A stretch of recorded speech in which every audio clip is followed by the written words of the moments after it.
working for the CIA. Well, that really was a blow. Well, they just asked so nicely.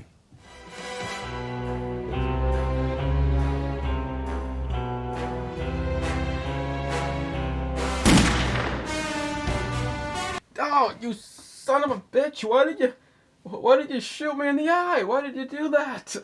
I was just holding my new gun and you shoot me for no reason? You fucking nuts, you fuck, that hurts like hell. Oh shit, oh fuck. You know, my opinion on the new Bond movies have always been down the middle, and not very unique. While I never took issue with Daniel Craig, I can say I was one of those people claiming a reboot was essential. Yeah, Die Another Day was CGI to death, simple solution, don't do it again. But still, the reboots did happen, and there's no denying that Casino Royale was nothing but a masterpiece. I kind of still think it should have been its own thing and not a Bond movie, as it is quite different, but, you know, less money that way. Unfortunately, while Casino Royale is universally loved, Quantum of Solace is universally hated. I can't even comprehend the mindset behind this film, but it's probably the worst in the franchise. Luckily, they get back on track with Skyfall, the second best of the reboots, and then dip down again with Spectre, which was kind of disappointing. This makes it easy to see how I'd rank these movies. It's the same way most people would rank them. So the question is, how does the newest and final film in the rebooted saga fare? It's complicated. As we all know, this movie, like others around the time, was delayed to death, and I personally didn't give a shit as I had no confidence in it. This is mainly due to rumors that I had no issue believing that this movie would be a woke nightmare. The idea of a female James Bond was commonly hinted at by people who clearly don't give a shit about the franchise anyway. And the whole tampon thing. I'm not going to discuss that, just look it up. Then, when the ads finally did come out, they really tried to emphasize Lynch's character by showing us scenes when she's driving something. Most of which had no business being in the trailers, as they're not that interesting, so you can see why I wasn't too excited. However, despite all this PC talk and feminized bullshit, that's not the direction they took at all. They just advertised it that way. In fact, in many ways, this is the most outlandish and least serious of all the rebooted movies. And in many ways it isn't. There's definitely an attempt to please both sides, you know, the fans, not the woke idiots, and for the most part it succeeded. There's a lot of stuff that doesn't work too. If you've seen the movie, you know what I'm talking about. But regardless of what kind of fan you are, it's not an easy movie to place. It's also the longest movie, so I think it's best we get to it. This is No Time to Die, the final movie, until the next reboot. Well, yes, we start out with the classic gun barrel, which oddly enough is something they felt the need to mess with. By that I mean they spent 3 movies doing innovative stuff, like putting it at the end, until finally deciding to just leave it alone. Well, that is aside from this. Opposed to this. But still, better than this. On to the movie itself, we see a masked man approaching the home of a young Madeline Swan, the love interest from the last movie, and we get to see the events she described to Bond take place. That being the masked man breaking in, shooting her mom to death, who's too drunk to give a damn, shooting the man herself several times, somehow not killing him, and falling under the ice while being shot at with a machine gun. It's traumatic stuff. It may be the darkest out of all the Bond openings, but it's one of the best too. The pacing is absolutely perfect, the setting is beautifully shot, and Kylene Duvall does a great job portraying a young Madeline Swan. Il est docteur. Il soigne des gens. Oh no. I do question the logic of her not being shot, but a nice transition will set things right, until we eventually get back to it. I can't say it's the best opening of the 5 movies, as we've had some real strong ones, but you can't deny its impact. And for a Bond girl I didn't really like that much in Spectre, this really helps build on that character. We then see Daniel Craig's James Bond, who is still not my favorite, but it's definitely the most fit. I mean, obviously he's aged, but damn. Can you go faster? We don't need to go faster. We have all the time in the world. And for the fans, we have a pretty perfect reference. Even the music is the same, you can't deny this stuff. And the two eventually start talking about Vesper, still a superior Bond girl in my opinion, and that he is yet to let go of the past, that being the events of Casino Royale. So I do this, and then... I'll tell you all my secrets. Luckily, in Matera, they have a tradition for doing just that, and her grave is located there too. Implying that she brought him there for this purpose, but what if he said no? That'd be an awkward drive back.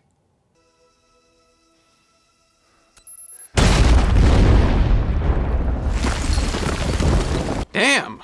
I mean, considering he was standing in the intended spot, neither Bond is dead or Spectre makes real crappy bombs. Well, it's obviously the latter, and we have an action scene. And to bring you something different, I'll try and show you some scenes that you haven't seen a dozen times in the trailer. No, we've seen that. Seen that one too. Who hasn't seen that? Yeah. He gets into it with the oddly named henchman Primo, which is short-lived, and he tells him that Madeline is Spectre's daughter. Madeleine, she's a daughter of Spectre.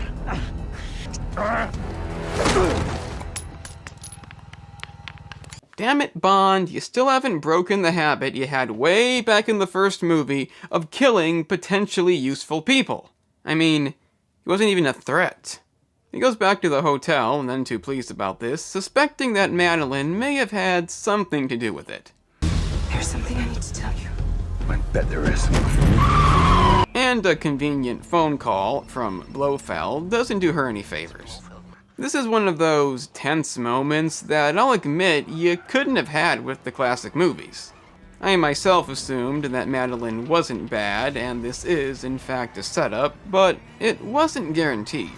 Obviously, Bond assumes it's the same deal as Vesper, and upon being surrounded and relentlessly shot at, he gives up.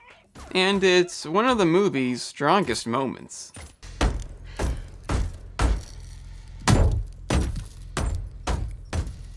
Okay.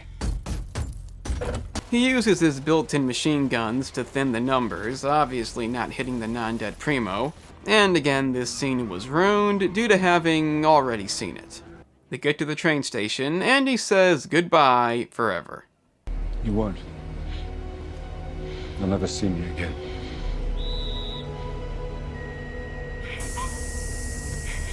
I will keep staring, and then turn my back, then disappear, because I'm Bond. And with a much appreciated nod to Dr. No, we have a pretty satisfying pre-title sequence. It'll depend on how big a fan you are of the new movies, but if you sat down to watch this whole thing, I'd assume you are. After that title sequence, we transition to 5 years later, and witness a raid on an MI6 lab. We're introduced to scientist Faldo Overchaff, we'll just call him Plot Device, or Comic Relief. One day I will put Ebola in your tea, and then I will watch as your faces sweat blood. Yeah, Plot Device. Who gets a call from Safin, the obvious main villain, who is not part of Spectre, and told him to go along with what they say because they won't kill him. Because they need him. Because I guess the movie needs him. Yes, I like animals. Bye-bye. Definitely Plot Device. They break in, killing innocent people to prove they're mean, and steal a bioweapon known as Heracles that can be coded to an individual's DNA. They escape using their handy futuristic device that utilizes magnets. Magnets. and blow the place up, because what do you expect? Moneypenny informs M about the explosion, in which he blames it on a gas leak. There were casualties. It was a gas leak. If we didn't know any better, I think M knew something. We then see Bond living in Jamaica, as retired spies tend to do, and he's tracked down by CIA ally Felix Leiter and his new friend, Mr. Logan Ash State Department, really. Did we really need that cut right there? Logan Ash State Department.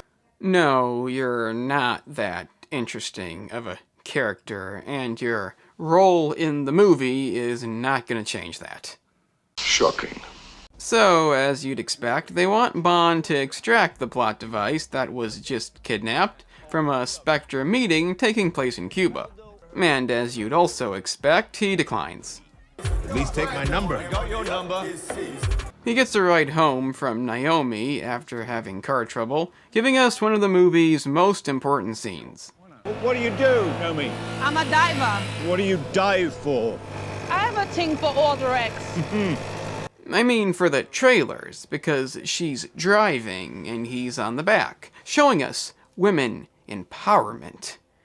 Unfortunately, her character is kind of awful.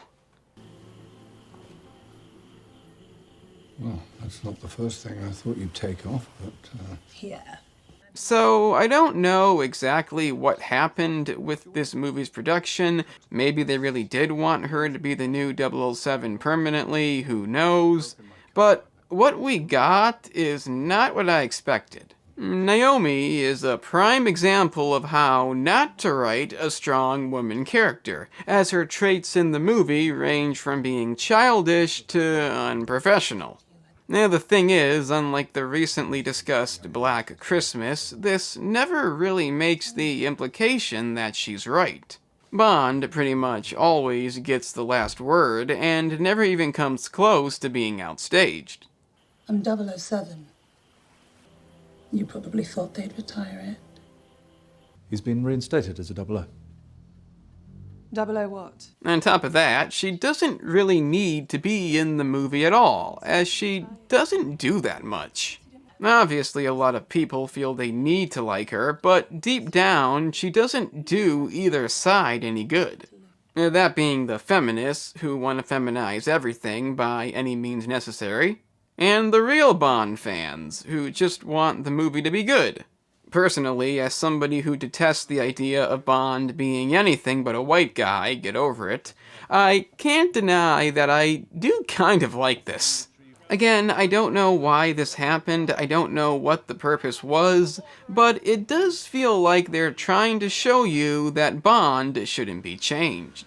I don't think that's the real intention. I think they're desperately trying to please both sides and failing miserably. But honestly, I can't complain too much. Anyway, being that she is the new 007 and with the MI6, she tells Bond not to interfere with the extraction. Then, in the next scene, when Q's looking into plot device's hard drive, the shiny new electric Aston Martin Valhalla can be seen in the background. And that's where it stays. Again, it's like they thought doing anything different would alienate the fan base. I myself don't give a fuck what new vehicle Bond drives, but it does make the advertisement seem rather pointless. Bond questions M as to why he kept plot device on the payroll, again getting him nowhere. What have you done? I guess the idea is to make you think that M might be bad, but similar to Madeline, I really didn't buy that. So, of course, Bond agrees to help Felix and it's off to Cuba to meet the new CIA agent Pamela. Ay, código. Sí. I forget things when I get nervous. This is the biggest job I've ever had. And this is when things get even stranger, as the scene that follows is the most classic Bond scene of any of the new movies. See, the meeting they're infiltrating is also Blofeld's birthday, in which, despite being in prison, he's communicating with them through a bionic eye that's brought in on a pillow. If that doesn't say classic Bond, I don't know what does. On top of that, the entirety of Spectre is apparently in this one building in Cuba. The reason for this is because Blofeld intended on killing Bond using the bioweapon, but plot device programmed the Spectre member's DNA to be targeted instead. Isn't that convenient? They then chase after plot device, and when I said this was the most classic Bond scene, you ain't seen nothing yet. The gunfight that ensues may be out of place in this movie, and the whole rebooted franchise, but it's also the most fun and entertaining. I can't even explain why this is. There's so much crazy shit that you can't help but enjoy crammed into this that even montaging it was difficult.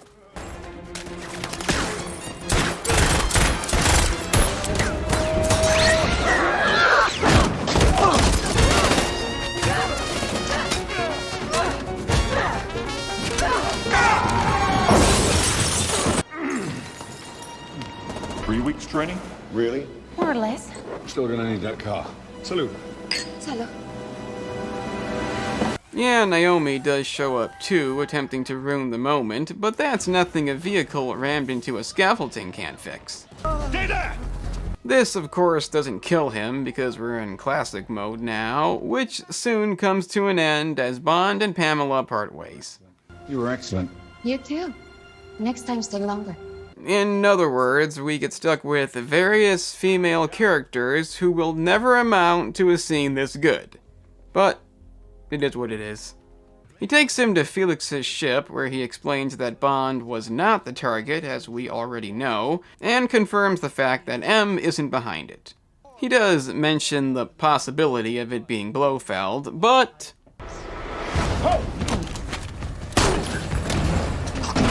yeah, it turns out Logan, Ash State Department. Is bad. It's too bad he had to constantly tell Bond he's out of line as he questioned plot device, cause if not, I would have never seen this coming. The plot device does as plot devices do, and gives Ash the gun. I don't even know what to make of that. I'm just gonna move on.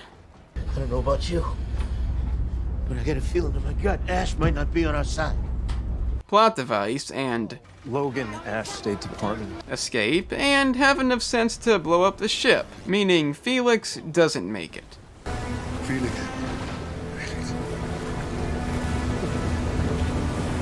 Which is actually quite sad. I mean, there's no denying that he was the best version of this character.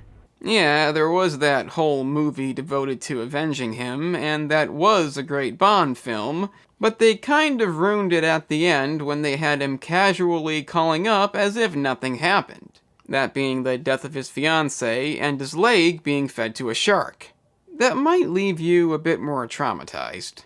He escapes the ship, finds a handy life raft, a nice big ship to take him home, and finally a new car. He returns to London to find that Naomie is, 007? That must bother you. still the worst character in this movie. Alone, I'm afraid. Oh, does that bother you? For those of you who still think she's the best character in the franchise, notice which of these two came out on top again. It's not gonna change, you know. Because I think you're a sexist, misogynist dinosaur. This conversation doesn't really go anywhere. He wants to speak to Blofeld, M says no, and that's kind of that. So he goes to see Q for some exposition that we already know, and learns that Blofeld can only speak to one person. Well, somebody's really fucked up, haven't they? She's the one person. We'll get to that. She's gone back to being a psychotherapist and goes to see who we obviously know is Safin, played by Rami Malek. Don't you think I sound like shit? Let's not go back to that. It was the writer's fault, not his, and he'll surely make a great Bond villain, right? Yes, that has a particular effect on children, doesn't it? If I can talk slowly and pause every few seconds, then it'll make whatever I do later as a villain interesting, even if it isn't. That's how I'll convince you to like the video and subscribe, even if you're not enjoying, because it's what this way of talking does. Anyway, guess what? He's the guy from the intro, if you didn't already know that. And he tells Madeleine if she doesn't spray herself with the bioweapon and use it to assassinate Blofeld, then someone she cares about will die. Bond and M rehash the same shit again, something I wouldn't mention, but they keep doing it, and Naomie proceeds to do the only thing she was put in the movie to do. He's been reinstated as a 00. 00 what? No, it's good work, Naomie. Thank you, sir. 00 what? At this rate, maybe I'll convert to feminism. He goes to see Blofeld conveniently while Madeleine is sent to kill him. That was awkward. She decides she can't go through with it, but not before incidentally touching Bond's hands, infecting him with the same nanobots that can kill Blofeld. This wouldn't really affect anything, but the movie needs Blofeld to die, so it needs Bond to touch him. So... Vesper's grave. Madeleine didn't do a thing, it was all me. I knew you'd come visit it, I just needed to wait for the bon moment. Well, yeah, no shit. How does this advance the... Die, Blofeld, die! Did James Bond really just say... Die, Blofeld, die? Die, Blofeld, die! Okay, I'm gonna mark that down as out of character and forced plot development. A lot of build up to this too. Don't lecture me! Bond, you have violated the most important rule in the whole bloody playbook. The most important rule is don't strangle the interrogatee. It's highly insufficient. So, he's dead, meaning Spectre is officially dead. And Safin has his revenge for Mr. White killing his parents, if you didn't know that was the reason. He tracks down Madeleine in Norway, in which they make up rather quickly, and she has a daughter, who definitely isn't his. But, okay, the blue eyes? It does make you question who was watching the fucking kid in the last scene, but I'm sure it's fine. After some exposition that this video has gotten way too long to get into, we learn that Logan asked State is in the vicinity. This means they have to escape, engaging in a car chase set piece, damn this movie's long, and inevitably end up on foot. He manages to outwit Logan asked State and finish him off in a way that kinda reminds me of For Your Eyes Only.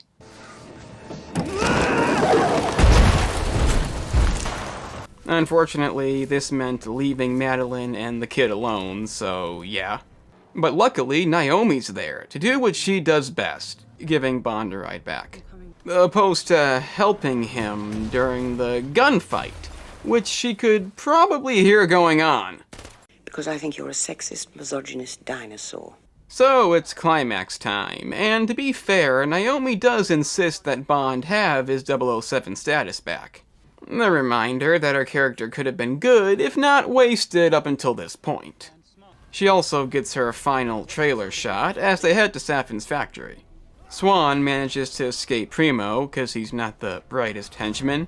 And at this point, you might be wondering, what exactly is Safin's plan? They're not just attacking individuals. They're going to kill millions. Okay, not the most fascinating concept. What about his reasoning? People want oblivion, and a few of us are born to build it for them. Well, I guess that proves my previous point about this movie wanting to bring back classic Bond concepts, in this case, the villain who just wants to destroy stuff.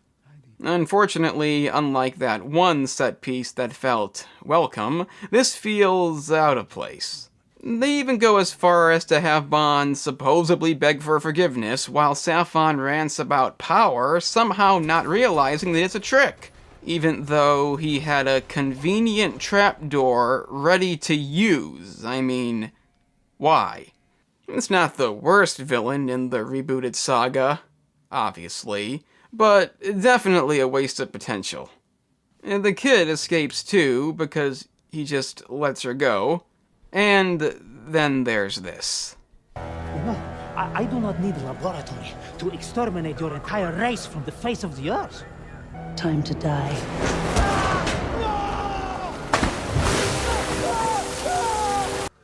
I could complain about how random this is, the stupidity of this guy saying that at this very moment, but why was it needed? I guess they had to give Naomie some kind of moment that wasn't driving something, but this is just stupid. Bond has M send a missile strike as the rest escape, but he must stay behind to finish it. As in, taking out the main henchman. I just showed someone your watch. Really blew their mind. Opening the silo doors so that the missiles don't bounce off. And the final conflict with Safin, which doesn't go too well. Now we are both poisoned with heartbreak. Okay, to avoid another scene like this, he's infected and can't touch Madeline, or his daughter. It's pretty damn sad. But unlike the villain himself, it definitely fits in with the movie's tone, as does his demise.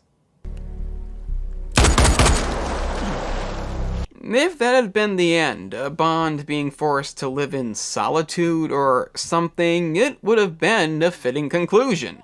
But, as we all know, that's not what happens.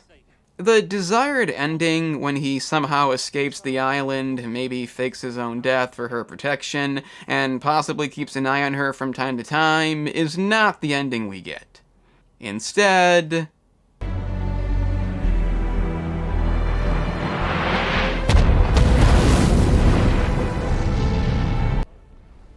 I know, upon release, this was an outcome we had to think about and decide if it was bad or good, but honestly, this is taking it way too far. One thing I've always liked about the new movies is they never felt like they were trying to be politically correct.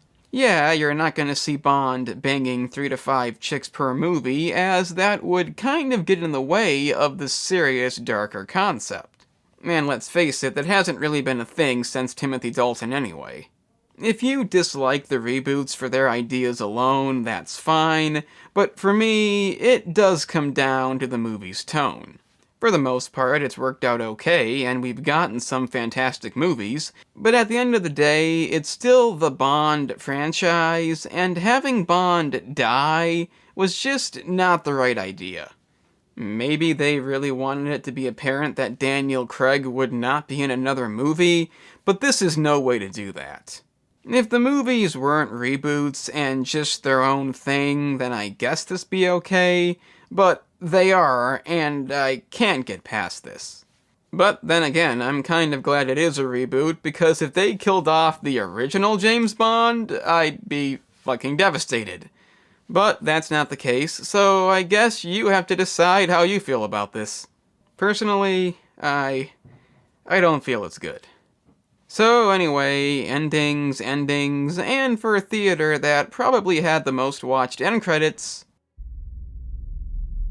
I think the box office makes it pretty clear that Bond will return in another rebooted form. But that was 007, No Time to Die. And, like I said, it's right down the middle. By that, I mean it's a lot better than Spectre and definitely Quantum, but easily outdone by Skyfall and Casino Royale. I think it's obvious I don't like the ending at all. Naomie's character is pretty poorly done, unless you find the whole thing amusing like I kinda do. And there is a tad bit too much exposition. It's not that big a deal, but for the longest movie in the franchise, it didn't need to be longer. One of the biggest flaws has to be the antagonist, Safin, who I thought would be one of the better Bond villains, but unfortunately his performance does get kind of dull after time, and his intentions are void of any intrigue. Like Bohemian Rhapsody, I can't blame it on Malek, it's the script he was given, and it's just not that good. On the same topic, I do find it kind of interesting that aside from the ending, this is the most Bond-like movie of any of the reboots. It does mean we get a cliché villain that doesn't fit in, but it also means we get some fantastic scenes. Personally, I'm a big fan of mixing dark, serious tones with insane, fun action, and this is the only movie to really do that. It may be a flaw to some people, but I don't mind it, mainly because every action set piece is great in its own right. Not to mention the cinematography is beautifully done, and there's a lot of sad, heartfelt moments that I really couldn't see any other Bond actor pulling off. But there's no denying it does work. I can't really say it's the conclusion that I wanted, as it frustratingly could have been a lot better, but then again, I was already turned off by the other mediocre installments and feminized hype that never really happened, so I can't complain too much. Hopefully the next reboot can put aside this nonsense and just give us a Bond movie that everybody can like, but I have a feeling that's too much to ask. If you're a fan of the classic franchise, I think you're gonna like a lot of this. And I think you're gonna hate a lot of this. And in the end, I guess that's not too bad.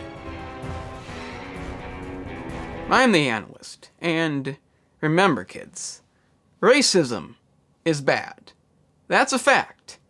But it doesn't condone throwing them into a thing of acid, even if they're an unfunny plot device. So, you've made it to the end. That's an impressive feat indeed. Since you managed that, I guess check out the gaming channel, in which I cover a variety of gaming topics, like analysis videos, such as this one. If you're into that, then press the link in the description. It's that simple.